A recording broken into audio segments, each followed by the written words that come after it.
ہے اس میں اس روایت کو لے کے آئے ہیں. اچھا، سورۃ البقرہ کی آیت نمبر 187 جو ہم نے سنی، وَلَا تُبَاشِرُوهُنَّ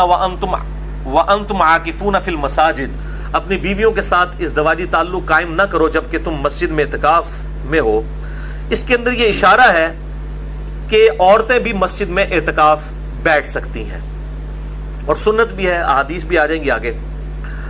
لیکن یہاں پر ایک بات ضرور یاد رکھیں کہ اگر فتنے کا ڈر ہو، جس طرح کہ آج کل کے زمانے میں یہ ویڈیو کیمرے کا اور تصاویر کا فتنہ ہے،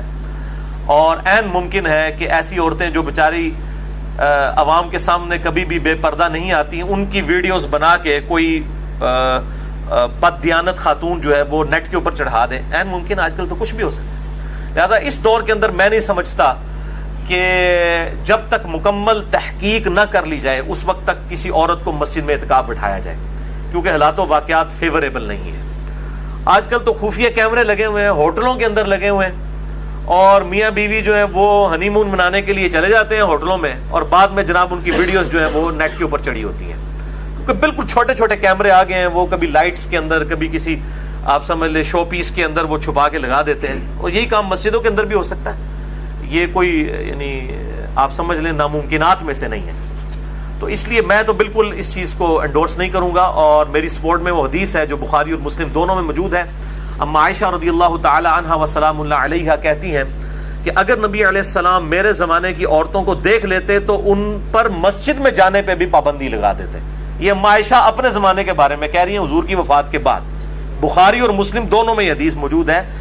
اور اما عائشہ سے بڑھ کر کون نبی صلی اللہ علیہ وآلہ وسلم کے مزاج سے واقف ہو سکتا تھا؟ مزاج رسول سے آشنا تھی آپ رضی اللہ تعالیٰ عنہ، اور وہ کہہ رہی ہیں کہ اگر میرے زمانے کی عورتوں کے حالات آپ صلی اللہ علیہ وآلہ وسلم دیکھ لیتے تو مسجد میں جانے سے بھی روک دیتے. تو اعتکاف، یہ تو اس زمانے کی بات ہو رہی ہے 1400 سال پہلے، میں تو آج کی بات کر رہا ہوں 3 جون 2017 کی. تو یہاں کے حالات و واقعات اور کیمرے کا جو فتنہ ہے کس طرح ابھر کر اس وقت پبلکلی سامنے آیا. لہٰذا اس صورتحال میں بچنے میں ہی عافیت ہے. اور اس حوالے سے میں نے ڈیٹیل لیکچر بھی دیا ہے عورتوں کے پردے کے حوالے سے، اس میں نے اس طرح کی کئی احادیث ہیں مکمل ڈیٹیل کے ساتھ،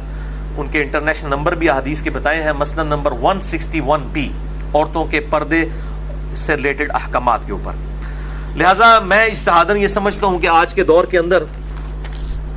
اگر مسجد بیت کے اندر، یعنی گھر میں جو مسجد ڈکلیئر کی جاتی ہے، اور بخاری و مسلم میں کئی احادیث ہیں کہ کئی صحابیات تھیں جو آپ صلی اللہ علیہ وآلہ وسلم کے پاس حاضر ہوتی تھیں کہ یا رسول اللہ آپ ہمارے گھر میں آ کے ایک کونے میں نماز پڑھ لیں، ہم اس گھر کے حصے کو مسجد ڈکلیئر کر دیں. تو اس زمانے میں بھی صحابہ کرام اپنے گھر کے کسی ایک کونے یا گوشے کو مسجد کے طور پر ڈکلیئر کرتے تھے گھر کی عورتوں کی نماز پڑھنے کے لیے، کیونکہ عورت کا گھر میں نماز پڑھنا مسجد میں پڑھنے سے افضل ہے. یہ صحیح الاسناد حدیث سے ثابت ہے. مثلا نمبر 161B میں نے ڈیٹیل سے یہ 17 کے قریب احادیث الحمدللہ بیان کی ہیں. آج مان لی کہ میں ان کی ڈیٹیل میں جاؤں. تو لہٰذا اس طرح کی جو مسجد بیت ہیں، گھر میں ڈکلیئر کی ہوئی مسجدیں، اس کے اندر اگر عورتیں اعتکاف کر لیں تو اس کے اوپر جو سلفی اہل حدیث علماء خام خواہ فتویٰ لگاتے ہیں، اور بیسیکلی وہ فتویٰ اس لیے لگتا ہے کہ چونکہ حنفی قائل ہیں گھر میں جو ہے وہ اعتکاف کرنے کے، اس لیے اہل حدیث دوسرے معاملے میں بہت ضد کے اندر آئے ہوئے ہیں اس مسئلے میں کہ نہیں جی گھر میں عورت اعتکاف کر ہی نہیں سکتی،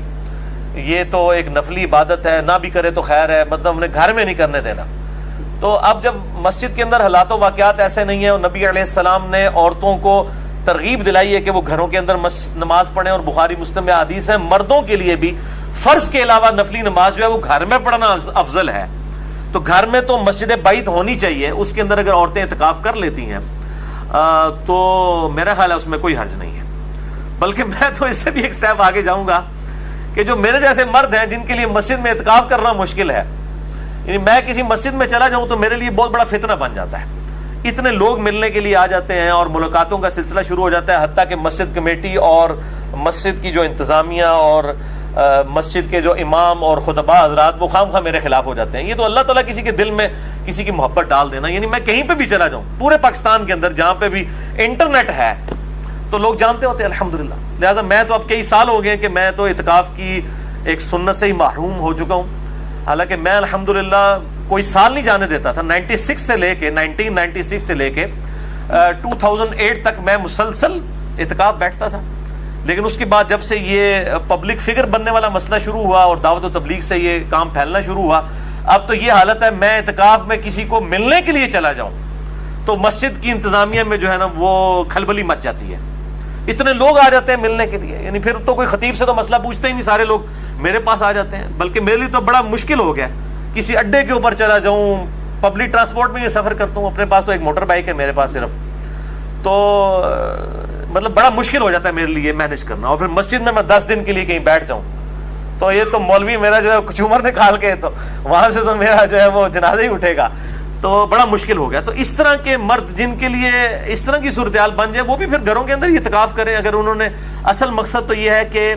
آپ نے کنسنٹریشن کے ساتھ اپنا وقت اللہ کے لیے دینا ہے۔ واللہ اعلم۔ میرے بھائیوں،